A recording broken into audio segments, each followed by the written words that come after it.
Je voudrais qu'on parle maintenant d'un ancien ami ou d'un ami, Guillaume Kigbafori Soro, en exil aujourd'hui. Je voudrais vous rappeler une petite circonstance.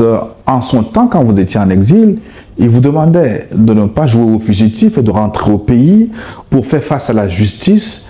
Aujourd'hui, que dites-vous de son sort? Est-ce que vous en riez ou vous en pleurez?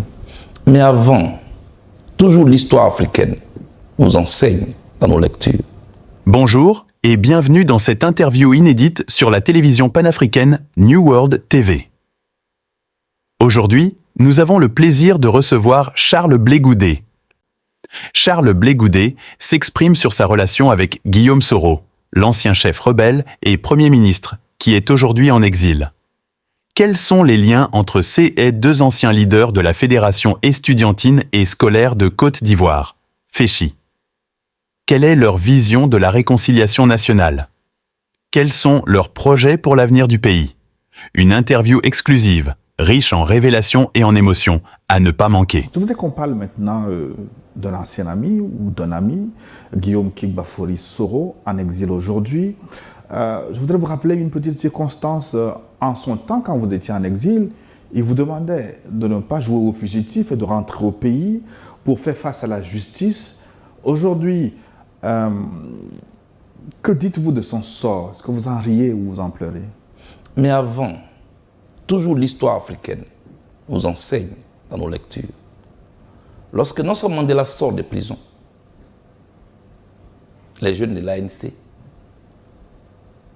lui disent « Madiba, il a changé.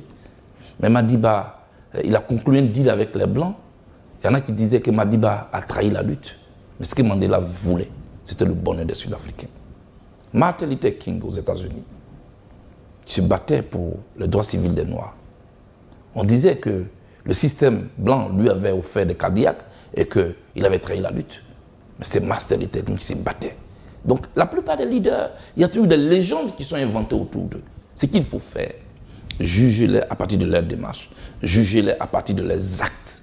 Le reste, c'est des gens qui ont envie de s'amuser. Tout ce que je leur dis, ils ne sont pas obligés de nous associer à leur amusement. Ils peuvent aller s'amuser ailleurs, parce qu'on est au sérieux. On parle de la vie d'Ivoirien, on parle de la vie d'Africain. Un continent qui a tout, qui vit sur un sol riche et dont les populations sont pauvres. C'est d'abord la précision que je voulais faire. Parlant de Guillaume Soro, je pense que la situation qu'il vit, elle est difficile parce que moi je l'ai déjà vécue. Je ne vais pas tirer sur une ambulance. Tout ce que je souhaite, c'est qu'un cadre de dialogue soit créé pour qu'il puisse rentrer en Côte d'Ivoire, pour lui aussi faire sa part dans ce processus de réconciliation. C'est tout ce que j'ai toujours souhaité. Maintenant, ce qu'il a dit pendant que moi j'étais en prison, je ne vais pas revenir là-dessus. Moi, je ne suis pas un revanchard. Voilà, je ne suis pas un revanchard. Ça, c'est lui. Moi, je suis Charles Blé Goudé. Je vois un Ivoirien qui est en difficulté, qui veut rentrer chez lui. Il a exprimé clairement tout ce que je peux faire quand j'ai droit à un micro, c'est de souhaiter qu'un cadre soit créé. Parce que j'ai toujours souhaité que les fils et les filles de la Côte d'Ivoire rentrent en Côte d'Ivoire pour qu'ils puissent vivre calmement. Le reste, je ne vais pas faire trop de commentaires. Le retour de Soro en Côte d'Ivoire, c'est un élément clé pour la réconciliation nationale des Ivoiriens.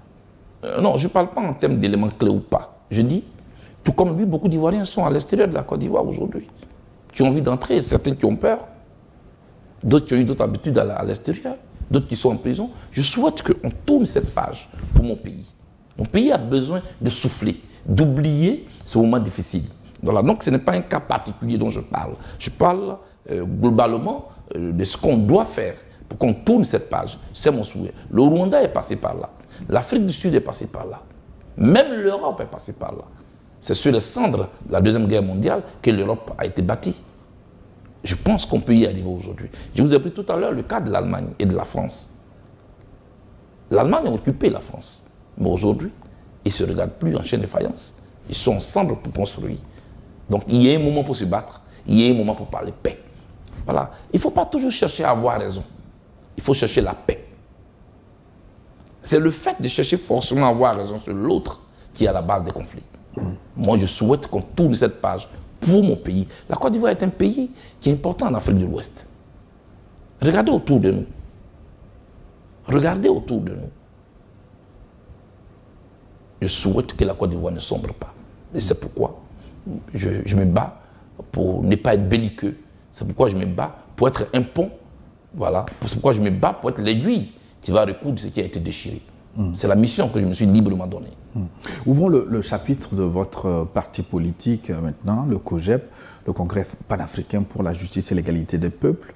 Panafricain, hein. Vous êtes dans l'ère du temps, Charles Blé-Goudet. Je ne parle pas en termes de l'ère du temps.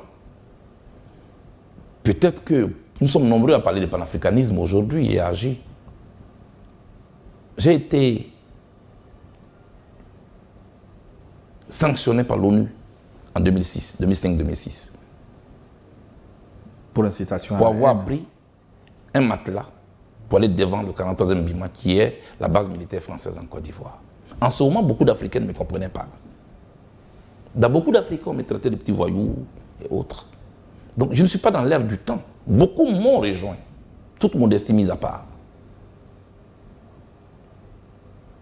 Donc, pour moi, c'est bien, quand vous avez commencé un combat, que j'ai pris, moi aussi, en cours.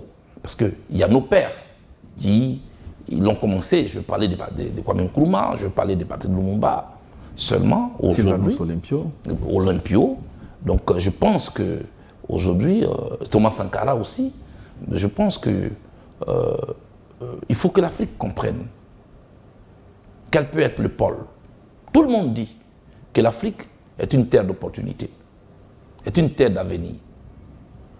Le contraste, c'est que tout le monde y croit, sauf les Africains, qui tendent toujours la main ailleurs. Ils veulent quitter un maître pour aller chez un autre maître. L'Afrique a-t-elle forcément besoin de maîtres pour exister? Il nous faut juste un petit peu d'estime de soi et valoriser ce que nous sommes et ce que nous avons dans le seul intérêt de l'Afrique, en étant ouvert sur le reste du monde. Telle est ma démarche. Merci d'avoir suivi cette interview inédite de Charles Blé-Goudet sur la télévision panafricaine New World TV. Nous avons entendu ses confidences sur sa relation avec Guillaume Soro, son ancien camarade de la FECHI, qui est aujourd'hui en exil. Nous avons aussi découvert sa vision de la réconciliation nationale et ses projets pour l'avenir du pays. Qu'en pensez-vous? Partagez-vous son point de vue? Avez-vous été surpris ou touché par ses propos? N'hésitez pas à nous laisser vos commentaires et à partager cette vidéo avec vos contacts. Nous vous remercions de votre attention et nous vous retrouvons bientôt pour une nouvelle interview exclusive sur New World TV. Bonne fin de journée à tous et à la prochaine.